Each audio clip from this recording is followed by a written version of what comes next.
Hey BookTube, it's Jackie. Welcome back. If you're new to me, hey, what's up? My name's Jackie and I sit on my floor and I talk about books. So I hope that's why you're here, because that's what's going to happen. If you're not new to me, welcome back. Thank you for all the continued support. I really appreciate it. Today I have for you my March wrap up. March was a very interesting month for reading.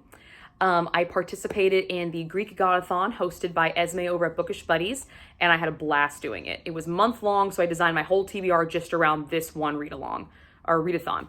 And that caused me to have a massive TBR, very intimidating in size, and I was a little scared for most of the month about it. But the books that I did read, I really, really enjoyed. However, I did not complete that massive TBR. So I'm a little disappointed in myself about that, but everything that I did get to this month, I was really excited about. I had a good reading month. My stats are as follows. I read a total of 9 books this month, 5 physical and 4 audible. My page count was 2,657 pages. My listening time was 33 hours and 5 seconds, and my average rating was a 3.5. So not a bad month, but I did not complete the TBR that I set for myself, so I will have to be pulling out of my husband's jar once again. So yay. Quick rundown of the books that I didn't get to, just so you're aware. I did not complete John Gwynn's Malice, so this one and one other are the two that I'm most disappointed that I didn't get to. This one, and I did not complete Diana Gabaldon's Dragonfly and Amber either. So these are the 2 books that really bother me the most that I didn't get to. This one mainly because I want to read this whole series this year, and these books are super, super thick, super fat, and they're very dense, and they take time to read, but I enjoy them. But I don't want to have to read 2 of them in a month because they are very long books, and there's a lot of page count, there's a lot of information. And this one I've been wanting to read for a while, and I just didn't get to it. But something's coming up in April that I think this will work out just great for. I did not complete A River Enchanted by Rebecca Ross. Out of all the books I didn't complete this month, this is the one that I was probably the least upset about. So, yeah.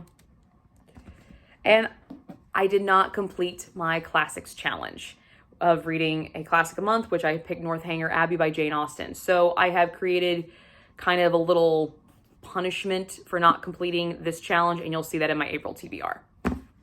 But now, let's talk about the books I actually did complete, because what I did read, I did enjoy. I had an average rating of 3.5, so that's not a horribly bad month. The first book I completed was Wuthering Heights by Emily Bronte. This book was a carryover from February. It was my classic book, classic challenge of February, and I had read about 100 pages by the time March started, so I completed it in March, so I read the majority of it in March. This used to be my favorite classic of all time, and a second reread, it's not anymore. So much so that I actually created a whole video series around this, and I will link that video down below. It's called it's a reflective read series, and this was the first book I did it for, just because the reading experience were so polar opposite of each other. I mean, they were just completely different. In high school, I remember loving this book and this being the best romance, best love story ever. Now I just think these people, Heathcliff and Catherine, are horrible, miserable people and extremely toxic.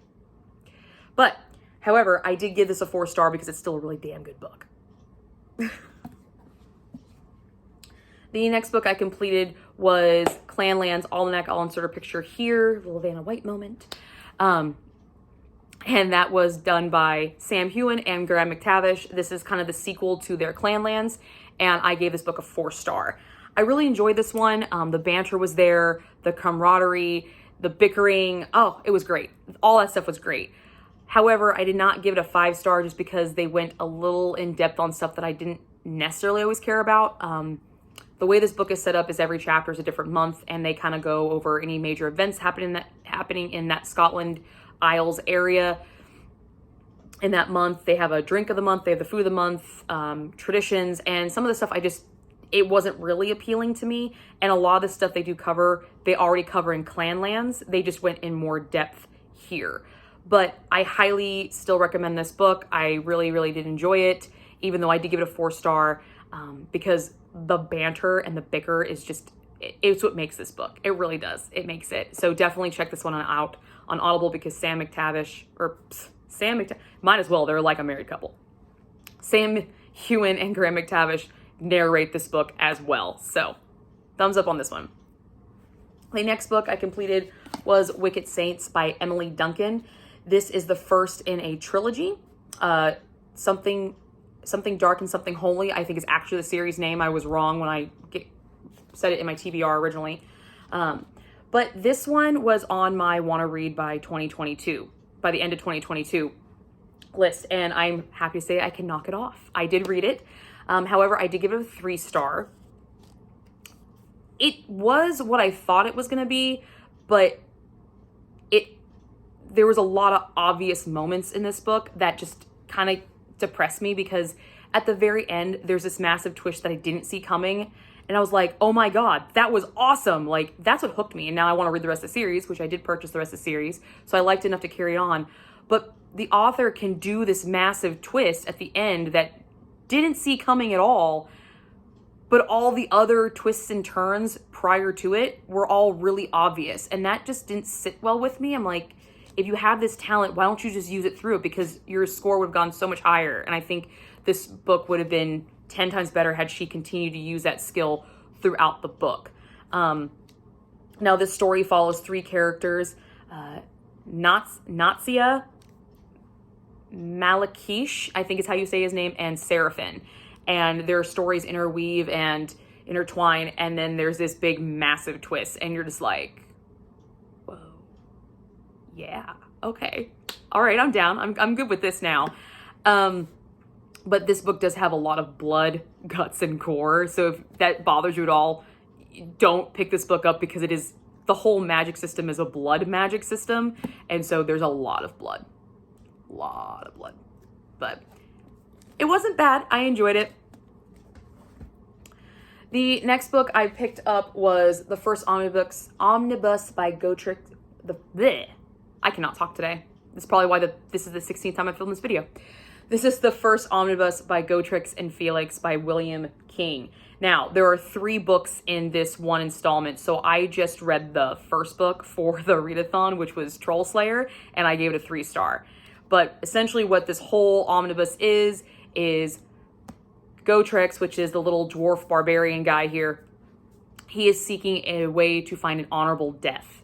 He has dishonored his family, so therefore he was sent away from his family and his clan to find an honorable death to regain honor in his world. But he can't ever return until he has this. And Felix, who has sworn a blood oath to him, is kind of his storyteller, the one that will actually bring the story back. And so this is just their adventures through the world trying to find this honorable death. And so there's a lot of battles. There's a lot of blood. There's a lot of snarky comments, because Gotrek's kind of an asshole. Let's just be honest, kind of a douche. But it's not bad. This also served as my delinquent jar challenge from my husband of read a book that he owns. And this was my Artemis prompt of reading an anticipated read. Not anticipated for me, but anticipated by my husband. And now I understand why my husband likes this book, because this is definitely has my husband written all over it. So the next book I read was Javier Pena's and Steve Murphy's Manhunters. I'll insert a picture here for you. This is the true story of how they took down Pablo Escobar. And this is also the source material for the Netflix show Narcos, which I'm a huge fan of. That's actually how I discovered this book. I started watching Narcos, and I'm a big fan of that show. I really enjoyed it, so I wanted to pick this book up, and I found it on Audible, so I listened to the audiobook of it. And however, it's not narrated by Steve Murphy or Javier Pena, but they have people that sound like them in real life.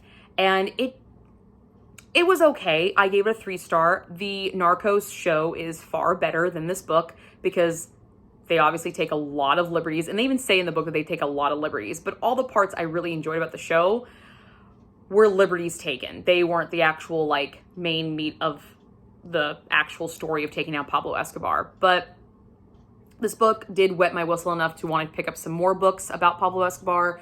I did find a few more that I think I'm going to check out later. I put them in my Audible library. So all in all, wasn't a bad experience. And I did, however, use this one for my Greek Godathon. I used it as my Aries prompt. So a book about war, because it's the war on drugs.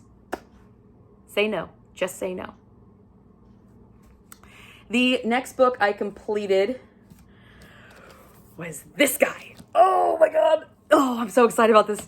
This is The Empire of Vampire by Jay Kristoff. This was my only 5-star read of the month, and this is awesome. This is the start of an epic, high, dark fantasy about fucking vampires, and they're awesome. It tells the story of Gabriel de Lyon, who's a silver saint, and that's all I'm going to tell you about that because I don't want to do any spoilers. I've done a full review of this book, and I will link it down below for you, but I loved every single second of this book, and I cannot wait for the next installment. This was a 5 stars within the first 20 pages, and I was hooked within the first 15 pages. The interview portions, the backstory portions, the way they all tied together, and the freaking resolutions, Jay Kristoff nailed it with this book. Nailed it. This was the best book I read all month, and I was super, super pumped. And it also appears on that Want to Read by 2022 shelf. So, for 2022 list. And so it's knocked off. So I actually completed 2 of the 3 books that I put from that list on this TBR, and I can knock them off that list. So I'm super excited about that. But this book just, so freaking good. So good. It's like my new favorite book. It doesn't beat Outlander, but it's really fucking good. And vampires are back on the map, people. They are back on the fucking map in a good way. Just say it. I have not stopped raving about this book since I finished it. I just can't. It's just too good of a book. The next book I picked up was Highland Conquest, and I'll put a picture here for you. I listened to this on Audible because I wanted some more Scottish. I really enjoy Clanlands and having the Scottish accents in my head, and when I listened to Manhunters, it didn't feel right. So I'm like, I want some more Scottish stuff. So I typed in Scottish romance free on Audible, and I came up with this one, and I didn't want to use my credits, so I got a free one of it, and it was awesome.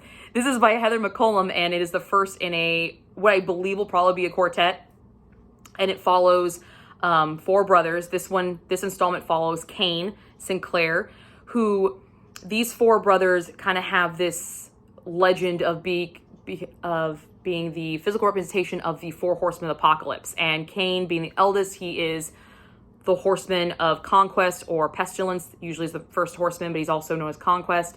And he is all about winning. He cannot lose. He never loses. And then he meets up with I can't say her name. I couldn't say her name right. Meets up with Elabel, I think is how you say her name. And she kills his father. And so because of that, he's like, you're going to die or you're going to marry me. And she's like, well, I choose death. And that kind of throws him for a loop because he's like, well, okay, well, that's not going to work for me. You're going to marry me anyway. And so the whole book is an enemies to lovers romance. And it was great. The sex scenes were good. They weren't so far-fetched and so graphic that I felt uncomfortable listening to them around people on my headphones. But they were just steamy enough that I really did enjoy them, and I got a kick out of them. I really, really enjoyed this book. I was very happy I picked it up. So much so that I actually picked up the second one, Highland Warrior, and I completed that one as well. Now, Conquest, I gave a 4. Highland Warrior, I gave a 3. Highland Warrior follows Joshua, the Horseman of War. He has left his clan and gone to Orkney, where he meets Cara, and Cara wants him to train her people to defeat Robert Stewart, a lord that is kidnapping her people and forcing them to labor, and basically just being an all-around biggest dick you can ever be. And Josh was like, no, I'm not doing this. But through their romance and through their seduction, he finally gives in. The only thing about this book, the reason I gave it a 3 is because the big turning point, which makes everything, work, I just don't think would actually plausibly work in real life. So it was a little far-fetched for me, so I gave it a 3, but I still really, really enjoyed it, and I plan on continuing with the rest of the series. The third one, Highland Justice, which follows Gideon, the horseman of famine or justice. He's the one that wears the scales. Its Audible book will be dropping this month in April, so I'm pretty pumped about picking that one up. And the last book I completed for this month was this guy, Mary, Queen of Scotland and the Isles by Margaret George. This was my Buzzword Challenge book of the month, and this also met my Athena prompt of a strong female. This book I gave a 3 stars to. It did not start off as a 3-star. I was originally going to give it a 4-star because I really enjoyed the story, but when I really started to sit down and break down the ratings of it, I love the story. I love the characters. I felt for Mary, Queen of Scots. I felt sorry for her most of the book, though, because her life seems to suck. Like, she can't catch a break at all. She thinks she's doing what's best for people, and then they turn on her. Then she does what she wants, and they turn on her, and then she finally finds someone who's actually loyal to her, and nobody likes him. So it's just one thing after another with chicks. Like, she just can't catch a fucking break.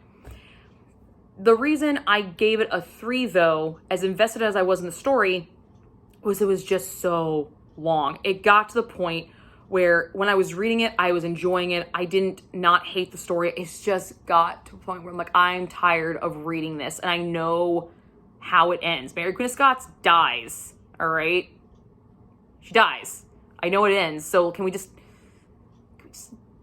go a little bit faster here with the story? I would really, really appreciate it, because it got long there for a second, and started getting kind of irritatingly long, if you know what I mean. So I gave it a 3-star, but I still really, really enjoyed it. And now I know if I ever read another Margaret George book, which I plan on reading some more of her work, I do have a couple more on my shelf, and I really did like the way she wrote. I like the way she told the story. I just know not to plan to have any other really large tomes on my shelf when I go to do this, because holy crap. Wow. Lots of pages, guys. So that's what I got for you. That was my March wrap up. That's everything I read this month. And so now I can do all my drawings to figure out what my April TBR is going to be. So let me grab those and we'll get started. So, since I did not complete my TBR, I'll be drawing from the deterrent jar that my husband created. And it looks like he needs to kind of put some more prompts in there. There's not that many. And he keeps putting his challenge coin in there. So, let's see what we got. Let's shake it up. Because last month, I picked the same prompt that I already drew. So, we're drawing something new. All right. Let's see what we got. Are you fucking serious? Ugh! I did it again. Read a book your husband owns.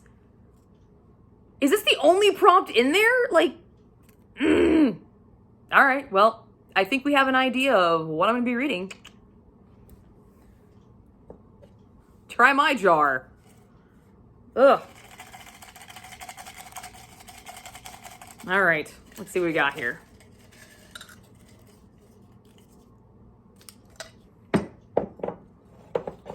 Turn around. There we go. All right, let's see what we got. Read a book with a double-digit number in the title. Okay, that is doable. Yep. Oh, speaking of my TBR jar challenge, my TBR jar challenge book of last month of March was Wicked Saints. It was a series that I wanted to start, so I did complete that as well. So that's what I got for you guys today, and I will see you all soon with my April TBR, because now I get to go build it. Yay. I'll see you guys soon. Bye.